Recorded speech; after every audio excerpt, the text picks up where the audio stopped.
Assalamualaikum warahmatullahi wabarakatuh. Perkenalkan, nama saya Berskandar Syah dari kelas 4A.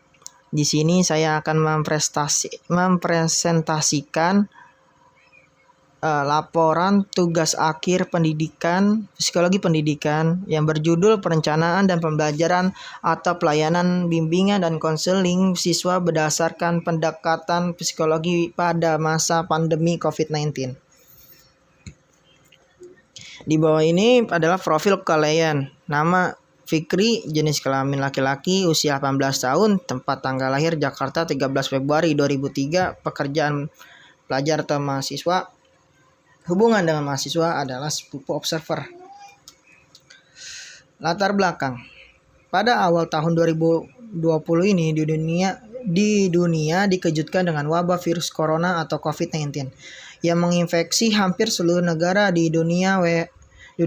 WHO semenjak Januari 2020 telah menyatakan dunia masuk ke dalam darurat global terkait virus ini. Ini merupakan fenomena luar biasa yang terjadi di bumi pada abad ke-21 yang skala mungkin dapat disamakan dengan Perang Dunia Kedua. Karena event-event skala besar atau pertandingan-pertandingan olahraga internasional contohnya hampir seluruh ditunda bahkan dibatalkan. Kondisi ini pernah terjadi hanya pada saat terjadi pada Perang Dunia saja, tidak pernah pada situasi lainnya yang dapat dibatalkan secara acara-acara tersebut. Terhitung mulai tanggal 19 Maret 2020, sebanyak 214.894 orang terinfeksi virus corona, 8.732 orang meninggal dunia, dan pasien yang telah sembuh sebanyak 83.313 orang. Pendidikan tinggi pun tidak sedikit yang terdampak dengan adanya pandemi ini, mencapai 886.034.287 pelajar. Pada saat ini seluruh sekolah di Indonesia diterapkan kebijakan kegiatan pembelajaran daring dari jarak jauh atau sekolah online. Guna memutuskan mata rantai penularan virus corona atau COVID-19 ini, mulai berlaku pembatasan sosial pada setiap orang. Dengan diberlakukan kebijakan ini berdampak terhadap penutupan tempat ibadah serta agenda-agenda pengumpulan massa yang dibatalkan. Dengan wabahnya virus corona ini pula yang penyebab berlakunya kebijakan WFH, work from home. Hingga akhirnya sekolah dan kampus secara nasional melaksanakan pembelajaran daring. Kenyataan ini yang terjadi pada pandemi COVID-19 berdampak serius terhadap sektor pendidikan secara global. Di sini saya mengangkat di makalah ini saya mengangkat ada kemandirian seorang pelajar.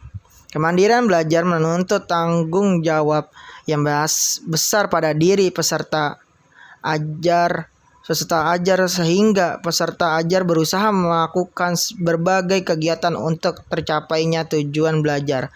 Himnestra yang dikutip Darmayanti Samsul Islam dan Asyam Dimitra 2004 menyatakan tentang kemandirian belajar sebagai bentuk belajar memiliki tanggung jawab utama untuk merencanakan pelaksanaan dan mengevaluasi usahanya. Hal yang senada juga dikemukakan Haryono 2001 bahwa kemandirian belajar perlu diberikan kepada peserta ajar supaya mereka mempunyai tanggung jawab dan mengatur dan mendisiplinkan dirinya dalam mengembangkan kemampuan belajar atas kemampuan sendiri. Di sini adalah tujuan. Ada tujuan. Yang pertama adalah untuk meningkatkan kemandirian seorang siswa dalam belajar.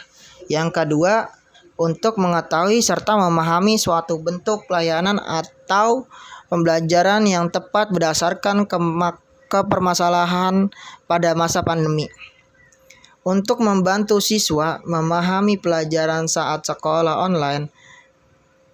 Yang keempat, dapat melaksanakan dan mengevaluasi dalam rancangan pelaksanaan.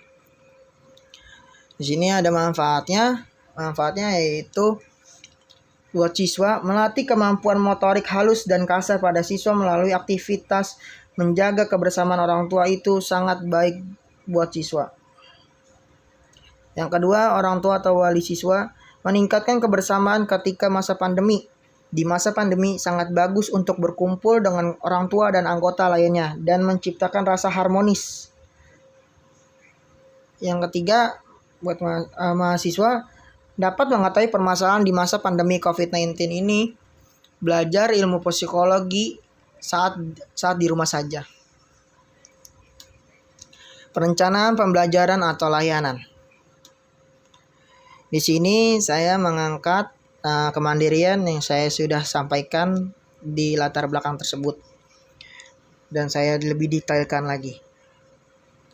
Mandiri, menurut Sugilar, tahun 1999, kesiapan belajar mandiri berkaitan dengan kesiapan individu untuk melaksanakan kegiatan belajar atas inisiatif sendiri dengan atau tanpa dukungan pihak lain. Pendapat ini senada dengan definisi De Heemstra 1994 yang mengemukakan bahwa seorang yang mampu belajar secara mandiri artinya mampu merencanakan pembelajaran sendiri, melaksanakan proses belajar dan mengevaluasi belajar sendiri. Secara lebih spesifik, menurut Knowledge 1975 mengidentifikasikan belajar mandiri sebagai suatu proses di mana seorang mempunyai inisiatif baik dengan ataupun tanpa bantuan orang lain. Dalam mendiagnosa kebutuhan belajar, mereka merumuskan tujuan belajar, mengidentifikasi sumber-sumber belajar, memilih dan melaksanakan strategi belajar yang sesuai, serta mengevaluasi hasil belajar mereka sendiri. Kesulitan dalam memahami pembelajaran.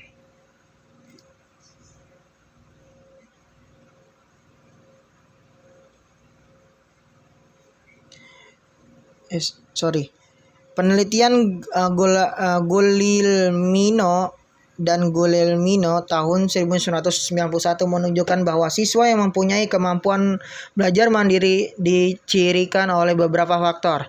Siswa yang kemampuan belajar mandiri tinggi menunjukkan ciri-cirinya, yaitu yang pertama, mempunyai inisiatif kemandirian dan persistensi dalam belajar. Kedua, menerima tanggung jawab terhadap pembelajaran sendiri dan memandang masalah sebagai tantangan bukan hambatan. Tiga, mempunyai disiplin dan mempunyai rasa ingin tahu yang besar. Yang keempat, mempunyai keinginan yang kuat untuk belajar atau mengadakan perubahan serta mempunyai rasa percaya diri.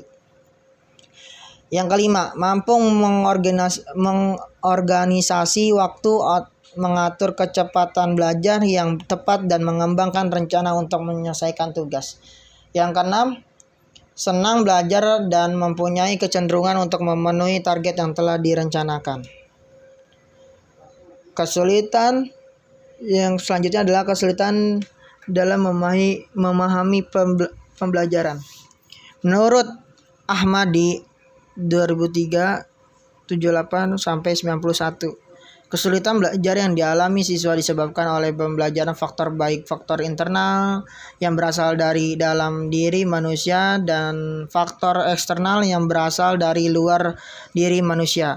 Hal ini sesuai dengan fakta yang ditemukan di lapangan bahwa siswa yang mengalami kesulitan belajar dan dalam memahami materi invertebrata disebabkan oleh faktor internal dan faktor eksternal.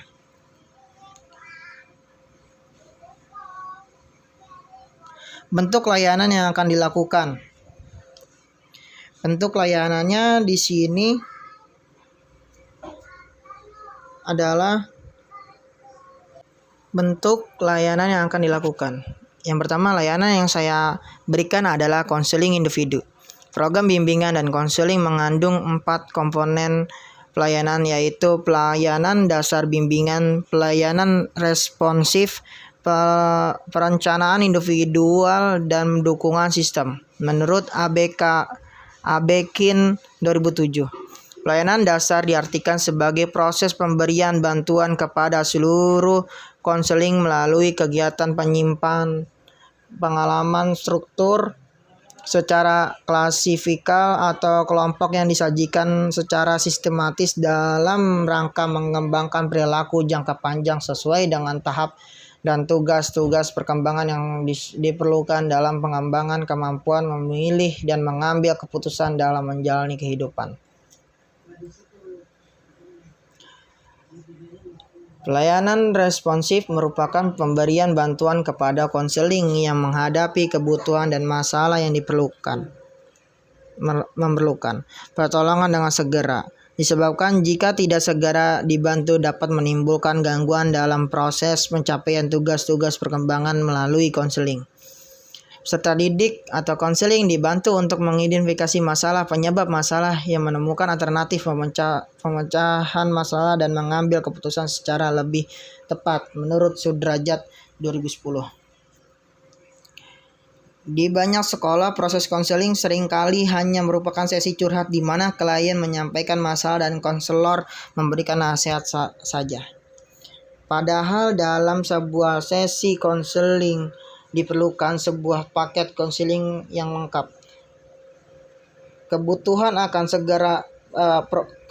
akan program layanan bimbingan dan konseling saat ini bukan hanya datang dari dunia pendidikan saja, namun bidang lain seperti dunia usaha dan industri, kemasyarakatan dan lembaga pernikahan, pelayanan sosial dan bidang-bidang lain yang memiliki objek utama individu pun menjadi lahan garapan profesi bimbingan dan konseling menurut Riyadi 2014. Di sini adalah proses pelaksanaannya.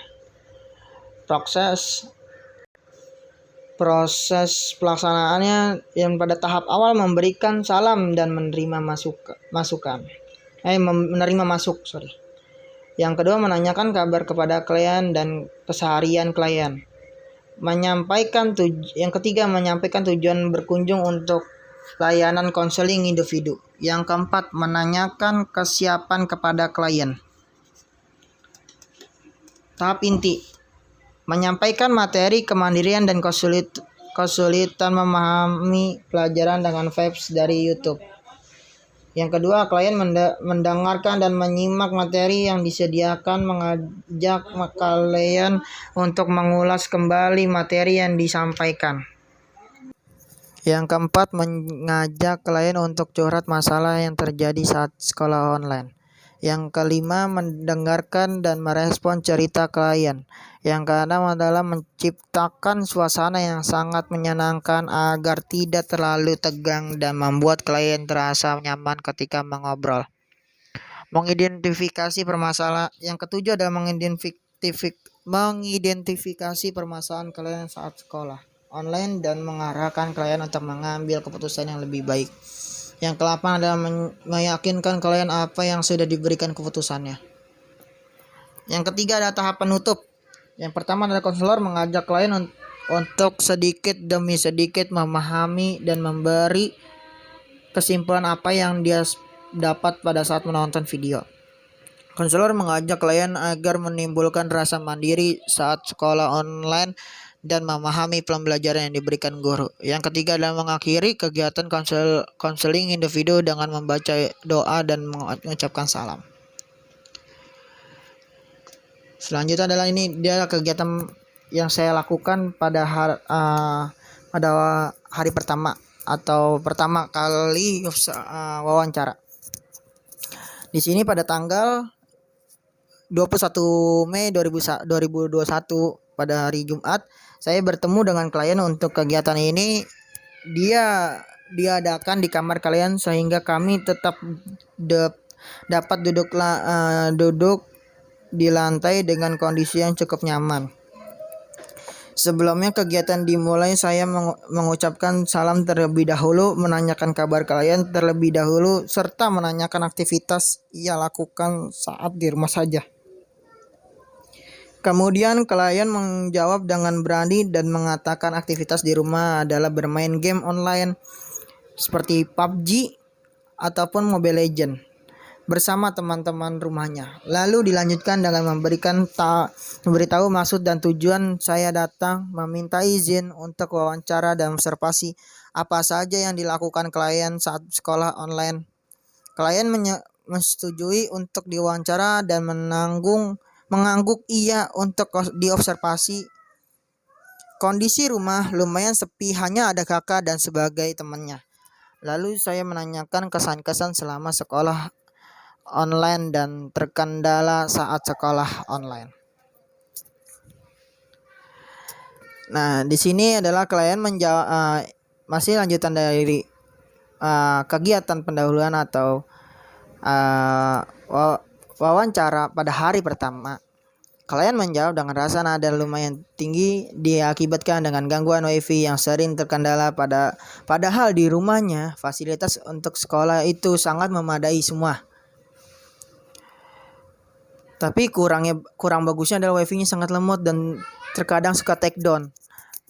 Take down itu maksudnya adalah sinyal yang kagak beraturan atau sinyalnya lagi jelek atau ada gangguan. Saya mendengarkan curhat klien saat sekolah online. Klien tidak menyukai namanya sekolah online karena tidak efektif dan selalu ada tugas yang membuat klien kesal.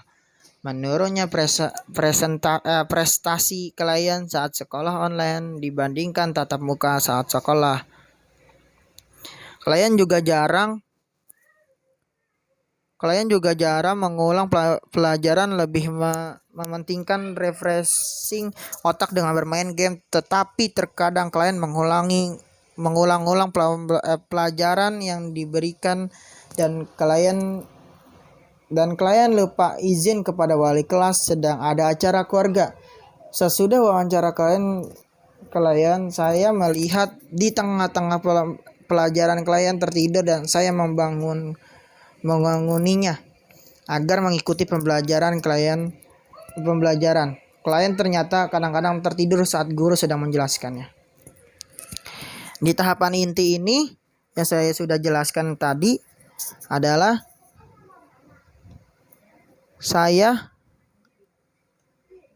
pada tahapan inti ini saya memberikan materi kemandirian dan kesulitan memahami pembelajaran yang saya sudah dapati pada tahapan awal, yang dia menceritakan sebuah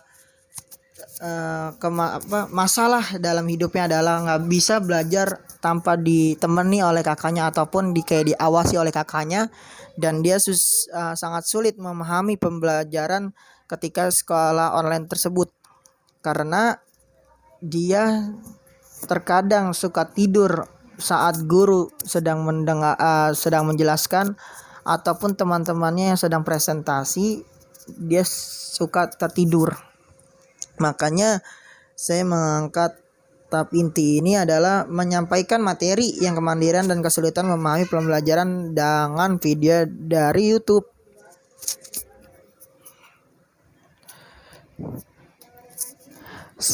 Pada wawancara berikutnya, saya mewawancarai kakaknya apa saja kegiatan adik selama sekolah online. Sebelum mewawancara, saya meminta izin terlebih dahulu kepada kakak klien dan kakak klien menyetujui untuk diwawancarainya. Kakak klien menjelaskan kalau adiknya tersebut sering mengeluh dengan pelajaran yang tidak bisa memahami selama sekolah online dan menurunnya presentasi di sekolah. Dia menceritakan kalau adiknya perlu ditemani selama sekolah online dan harus sering ditanya tentang pembelajaran yang adiknya tidak memahami pembelajaran. Kakak klien juga menceritakan apa yang sering dilakukan adiknya pas sekolah online.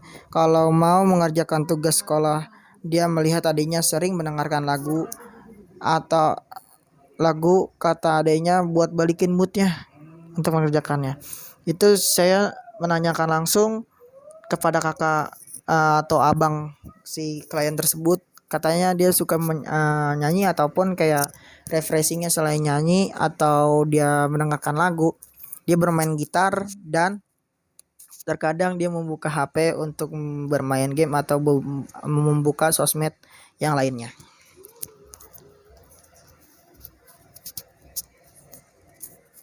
Yang kedua, masih di hari yang sama tapi masih harinya sama, saya melakukan observasi dan sebelumnya saya sudah memiliki izin untuk mengobservasi klien pada hari pertama. Jadi pada observasi ini di hari yang sama tapi beda jam. Intinya seperti itu, Pak atau teman-teman sekalian. Saya melihat dari penampilan fisik kalian sangat rapi dan wangi, sangat disayangkan kalian memakai seragam tetapi tidak memakai celana sekolah, hanya memakai celana pendek hitam saja. Alangkah baiknya kalian memakai celana sekolah yang ditentukan sekolah dan jadwalnya. Dari gerakan tubuh klien sering merapikan rambut dengan tangannya dan terkadang klien membuka untuk melihat notif dan jam di handphonenya. Saya melihat itu setiap beberapa menit sekali saat klien memegang handphone dan menaruh kembalinya. Posisi klien juga sangat bagus, sangat menghormati saya dengan duduk sila, bukan menaiki kakinya yang satu. Emosi klien saat tidak baik diakibatkan terjadi gangguan saat ada gangguannya wifi dan mata pelajaran yang tidak dipahami. Disitulah saya melihat klien sangat cemberut ketika pelajaran itu ada. Ya, dia tidak mensukai atau tidak memahami pelajaran matematika. Fasilitas di rumahnya sangat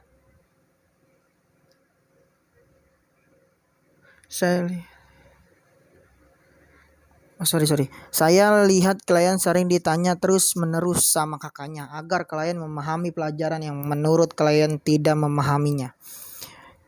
Fasilitas di rumahnya sangat memadai saat sekolah online, dan saya merasakan sendiri yang terjadi saat saya membuka YouTube untuk memberi materi.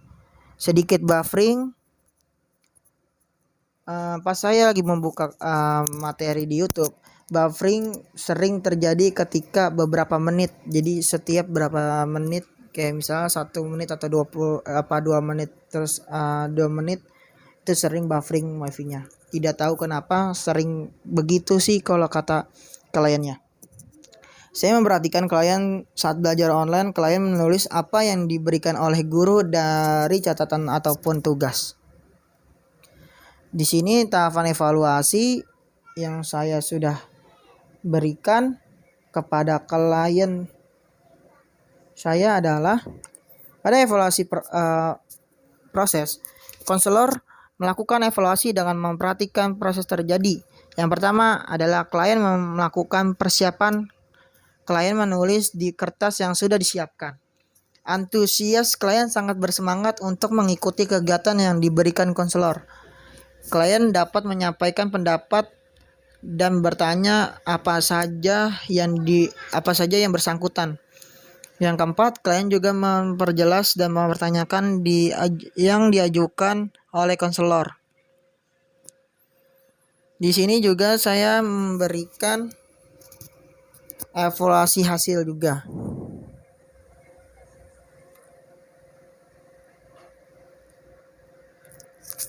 Evaluasi hasil yang sedang mengikuti kegiatan konseling individu. Yang pertama adalah merasakan suasana saat bertemu. Sangat menyenangkan. Kegiatan yang diberikan konselor sangat puas katanya. Pembahasan yang diberikan konselor cukup menarik. Kalau konselornya tidak jarang ketawa atau kayak jarang senyum-senyum. Yang keempat adalah konselor menyimak curhatan klien. Itu sangat bagus dan sangat menyimak apa percakapan yang sedang klien keluhkan kepada konselor. Di sini adalah di tahapan evaluasi ini yang saya sudah jelaskan yang tadi dan yang lebih rinci. Di sini saya melakukan pelayanan atau evaluasi terhadap klien konseling individu tentang kemandirian. Di sini saya melakukan dengan metode penontonan YouTube. Di YouTube ada sebuah channel yang menjelaskan tentang kemandirian saat belajar saat sekolah online berlangsung. Terus klien melakukan rangkuman yang dia dapatkan dari video tersebut. Saya lakukan tersebut agar klien mengetahui bahwa belajar kemandirian sangat penting, apalagi di usia klien yang sudah remaja. Klien harus belajar mandiri dari memahami pembelajaran ataupun lain. Di sini klien sedikit mulai sadar apa yang dilakukan selama masa pandemi ini. Saya melihat ekspresi kalian sangat gigih untuk belajar dan memahami semua materi dengan mandiri dengan tidak dibantu oleh kakaknya ataupun orang tuanya. Di sini klien setelah menonton ataupun bertanya jawab apa yang saya sudah lakukan pertanyaan secara tiba-tiba, klien menjawab sangat berusaha untuk merubah dirinya menjadi lebih baik lagi dan meningkatkan lagi prestasinya di sekolahnya. Yang kedua adalah saya melakukan pelayanan atau evaluasi konseling individu. Saat saya wawancara, klien sering mengeluh karena kesulitan memahami pelajaran dan saya akan kasih metode penontonan YouTube. Jadi klien menceritakan bahwa dia sangat tidak memahami atau sulit memahami pembelajaran yang telah diberikan oleh guru. Yang dia tidak sukai adalah pelajaran matematika yang menurut dia kalau apalagi sekolah online lebih susah dibandingkan bertatap muka langsung. Kalau kata kalian tersebut, kalau bertatap muka langsung bisa menanyakan kepada teman yang lebih pintar ataupun yang lebih mengetahui rumus-rumus tersebut. Di sini saya memberikan di video YouTube tersebut sebenarnya klien sangat berprestasi yang saya sudah sampaikan tadi. Karena masa pandemi ini kalian sedikit malas untuk mengulangi pelajaran dan mata pelajaran dari gurunya. Ketika video tersebut kalian mulai menyadari betapa pentingnya memahami pembelajaran yang menurut klien itu susah. Klien sangat bersungguh-sungguh akan memperbaiki prestasinya kembali dan lebih rajin lagi mengulang dan memahami kembali mata pelajaran tersebut. Kesimpulan yang saya dapatkan setelah mewawancarai atau observasi klien tersebut, ketika semua siswa atau siswi saling mempertahankan prestasi di masa belajar online ini cukup sulit. Kenapa sulit? Karena halangan untuk memahami semua pelajaran yang sangat tidak mudah dan berbeda di masa tatap muka. Ketika tugas diberikan lebih banyak oleh guru dan memahami sendiri, itu sangat sulit kalau tidak ada bantuan dorongan orang tua ataupun orang yang di sekitarnya. Ketika siswa atau siswi selama belajar online keseringan memainkan handphonenya. Kebanyakan siswa ataupun siswi itu sering memainkan handphone saat sekolah online ataupun sedang guru menerangkannya. Dibandingkan dia mengulang kembali mata pelajaran tersebut ataupun mengerjakan tugas-tugas yang tepat waktu.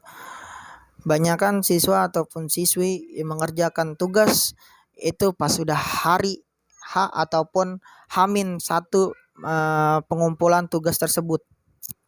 Seharusnya di masa pandemi ini kita juga harus memantau anak-anak agar lebih rajin lagi mengerjakan tugas dan saat guru menerangkan materi pembelajaran. Gunakan fasilitas rumah dengan sebaiknya atau gunakan kuota pemerintah dengan baik. Jangan buka hal-hal yang tidak-tidak. Banyak sekali dari siswa maupun siswi yang memberikan kota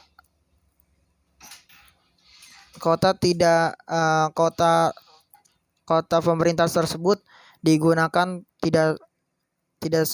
tidak dengan hal yang baik, kayak misalnya mengerjakan tugas ataupun dia mencari materi-materi di Google yang sudah di guru berikan. Sarannya adalah alangkah baiknya kalian berusaha untuk mempertahankan prestasinya sebelumnya. Lebih lagi rajin di masa belajar online ini. Fasilitas rumah seperti WiFi harus juga sering dicek karena terjadi downan server, atau lebih baik WiFi tersebut diganti saja dengan yang baru agar ketika sekolah online belajar dengan tenang dan tidak mengeluapkan emosinya tanpa sebab. Lebih baik lagi kalian diusahakan menggunakan pakaian seragamnya dan memakai celana panjang sesuai jadwal. Jangan atasannya seragam sekolah tapi bawahnya celana pendek. Itu banyak sekali. Di sini ada daftar pustakanya. Dan sama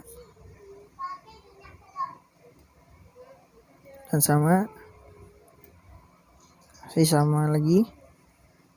Di sini saya sama klien sedang wawancara di hari pertama dan hari kedua.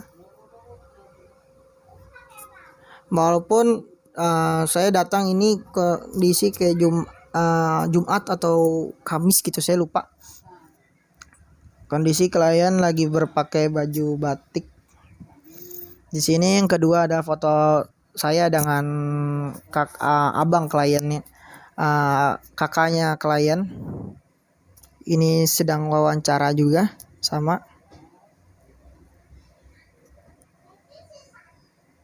Dan ini adalah saya sedang video call dengan guru atau wali kelas klien tersebut untuk menanyakan apa yang terjadi pada klien tersebut ataupun menanyakan prestasi klien saat di masa saat tatap muka ataupun saat masa pandemi. Terus di sini adalah dokumentasi saya memberi evaluasi mandiri dan kesulitan memahami pembelajaran. Di sini saya lagi memberikan yang di foto pertama. Ini saya sedang memberikan materi kemandirian, dan yang kedua adalah foto memberi materi kesulitan memahami pembelajaran di sini. Dan saya menyatatkan apa yang dia lakukan selama saya berikan tersebut ataupun saya menyatat pertanyaan tersebut. Sekian dari saya. Assalamualaikum warahmatullahi